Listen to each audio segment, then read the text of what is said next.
নমস্কার বন্ধুরা, welcome to unicorn. তো বন্ধুরা, এই ভিডিওতে আমরা কথা বলবো কলকাতা নাইট রাইডার্সের পরের ম্যাচ নিয়ে, যেই ম্যাচটা কেকেআর খেলতে চলেছে মঙ্গলবার দিন। অবভিয়াসলি ম্যাচটা আজকেই হবার কথা ছিল, বাট রামনবমীর জন্য কিন্তু পুলিশ প্রোটেকশন দিতে পারবে না বলে ম্যাচটা পিছিয়ে মঙ্গলবার দিন করা হয়েছে।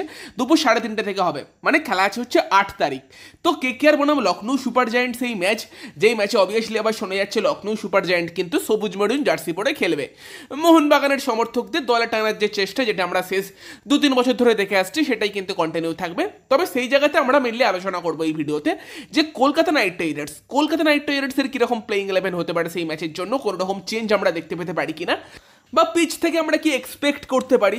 তার সঙ্গে হয়তো ভেঙ্কটেশ আইয়ার তাকে ব্রাভো রেডি করছে, তাকে দিয়ে কিছুটা বোলিং করাচ্ছে যদি দরকার পড়ে, সেই নিয়ে আমরা কথা বলবো। এবং অ্যান্ড্রিক নরকিয়াকেও হয়তো এবার আস্তে আস্তে রেডি করার টাইম এসেছে। কেন বলছি সেটাও বলবো। তো ইন্টারেস্টিং ভিডিও হবে, লাস্ট অব্দি দেখতে থাকো। আমাদের চ্যানেলে প্রথমবার এলে আমাদের চ্যানেলটিকে সাবস্ক্রাইব করে তার পাশের বেল আইকনটাকে অন করে দিও। তো কলকাতা নাইট রাইডার্স বনাম লখনৌ সুপার জায়ান্ট, এই ম্যাচটা হতে চলেছে ইডেন গার্ডেন স্টেডিয়ামে। ফলে অবভিয়াসলি পিচের দিকে কিন্তু এই ম্যাচেও নজর থাকবে। তো আগের দিন হায়দ্রাবাদ ম্যাচে কেকেআর যে পিচটা পেয়েছিল, ওই পিচটা কেকেআরের জন্য পারফেক্ট ছিল, দারুণ পিচ ছিল কেকেআরের জন্য।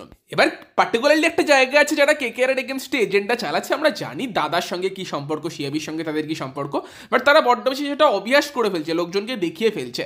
এবং আগের দিন দেখলাম হায়দ্রাবাদ ম্যাচের পর বলছে কেকেআর ম্যাচ জিতেছে কারণ কেকেআর ভালো ক্রিকেট খেলেছে, পিচের জন্য নয়। আরে ভাই, ভালো ক্রিকেট তো খেলেছে আমরা জানি, কিন্তু পিচটাও কেকেআরকে হেল্প করেছিল। যদি কেকেআর হারতো তাহলে কিন্তু সেখান থেকে বলা হতো যে বল ঘুরলো, নিজেদের পছন্দের মতো পিচ পেলো কেকেআর, কিন্তু কেকেআর জিততে পারলো না। এই জন্যই বলছিলাম আমরা যে পিচ ম্যাটার করে না, কেকেআরকে ভালো ক্রিকেট খেলতে হবে। তো যাই হোক, তারা দেখছিলাম আবার সুজন মুখার্জির ইন্টারভিউ নিয়েছে, একটা পিচ কিউরেটর তাকে হিরো বানানোর চেষ্টা করছে। আরে ভাই, ও তো একটা পিচ কিউরেটর, তাকে মাঝে মধ্যে এমন গ্যাস খাইয়ে দিচ্ছে, সেও মানে নিজেকে দেশের প্রধানমন্ত্রী ভাবতে শুরু করে দিচ্ছে। যাই হোক, সেখানে কিন্তু সুজন মুখার্জি দেখলাম আবার বলেছে যে আরসিবি ম্যাচেও এরকমই আমি পিচ দিয়েছিলাম, কেকেআর বোলার্সরা বল ঘোরাতে পারেনি। যাই হোক, সেসব কথাই যাচ্ছে না। হায়দ্রাবাদ ম্যাচের পিচটা ভালো ছিল এবং লখনৌ ম্যাচের জন্য সেরকমই পিচ কিন্তু আমরা এক্সপেক্ট করছি। আর কলকাতা নাইট রাইডার্স ম্যানেজমেন্ট কিন্তু আর চুপ করে নেই, তারাও এবার ফ্যানেদের পাশে পেয়েছে। ফ্যানেরা চাপ দিয়েছিল বলেই তো আমরা হায়দ্রাবাদ ম্যাচে অত ভালো পিচ পেয়েছি।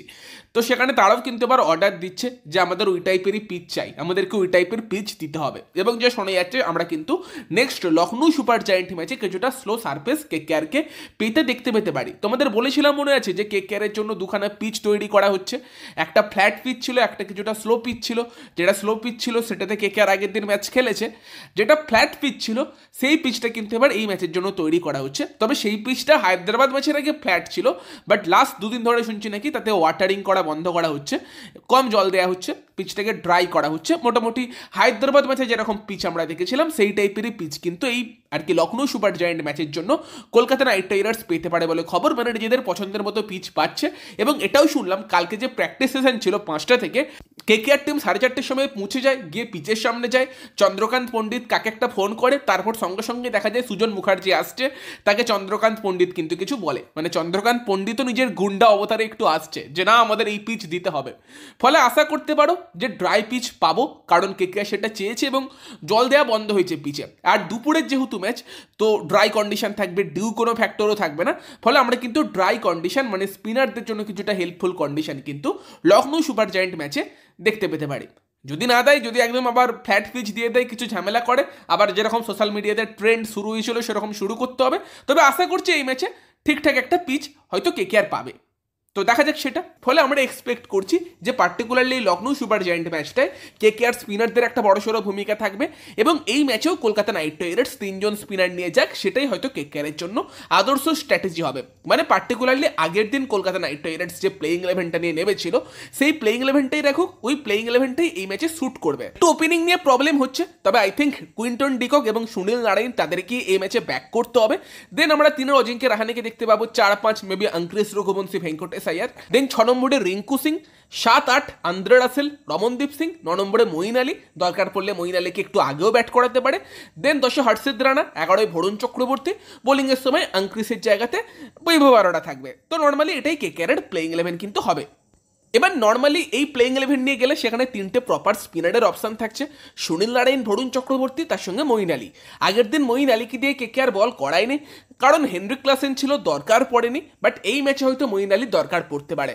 হতে পারে যে মিচেল মার্সের মতো প্লেয়ার সেট হয়ে গেলে বরুণ চক্রবর্তীকে পাওয়ার প্লেতেই বোলিং করাতে হবে এবং সেখানে মিডিল ওভারে সুনীল নারায়ণের সঙ্গে সঙ্গে মঈন আলীর দরকার পড়বে। কারণ আমরা যদি লখনৌয়ের টিমটা দেখি, তাদের মিডিল অর্ডারে কিন্তু Nicholas Pooran, Rishabh Pant, David মিলারের মতো লেফট হ্যান্ডেড ব্যাটসম্যান আছে। তাদের এগেনস্টে কিন্তু মিডিল ওভারে একটা বড়সড় ভূমিকা মঈন আলী নিতে পারে।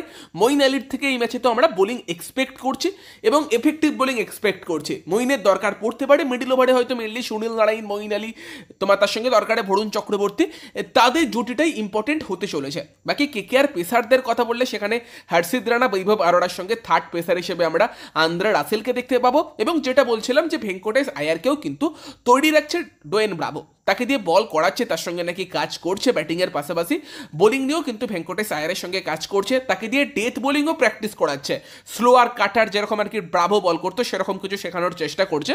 ভালো ব্যাপার, কারণ হতে পারে যে যদি আরেকটু এক্সট্রা সিম বোলিংয়ের দরকার পড়ে কোনো ম্যাচে, কেকেআর যেখানে 3টে করে স্পিনার নিয়ে যাচ্ছে সেখানে ফোর্থ সিমার হিসেবে কিন্তু আমরা ভেঙ্কটেশ আয়ারের মতো কাউকে বল করতে দেখতে পেতে পারি। ধরো রাসেল একটা ওভার বল করতে গিয়ে ইনজিওর্ড হয়ে গেল, এক্সট্রা পেস বোলিংয়ের দরকার পড়লো, সেটা ভেঙ্কটেশ আয়ার করতে পারে।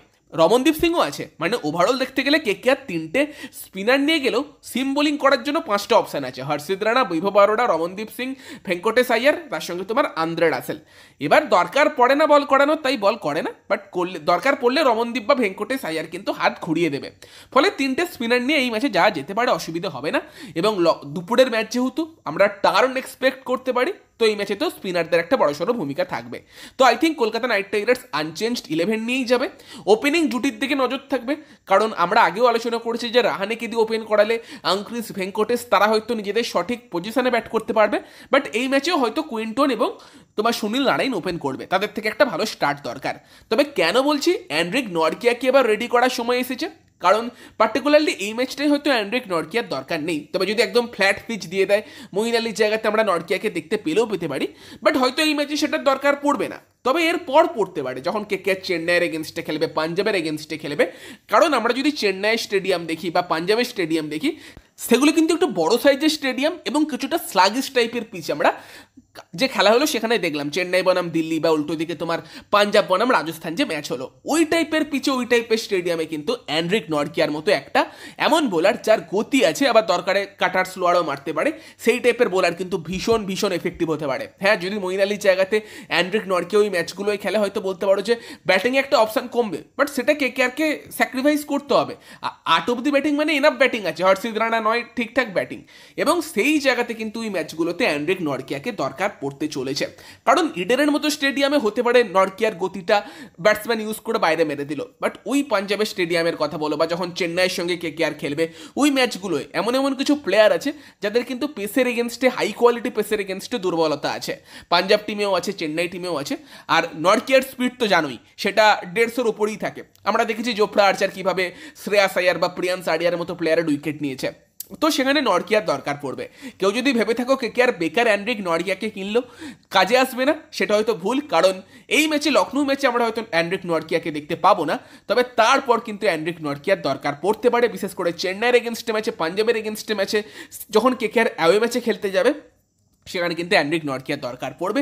তো আমি তো বলবো অ্যান্ড্রিক নরকিয়াকে মালিশ টালিশ করিয়ে একদম রেডি করো, ইঞ্জুরি থেকে ফিরছে, হোপফুলি সেরা ছন্দে আছে, প্র্যাকটিস ম্যাচেও খারাপ বোলিং করেনি, তাড়াতাড়ি কিন্তু অ্যান্ড্রিক নরকিয়ার দরকার পড়তে চলেছে।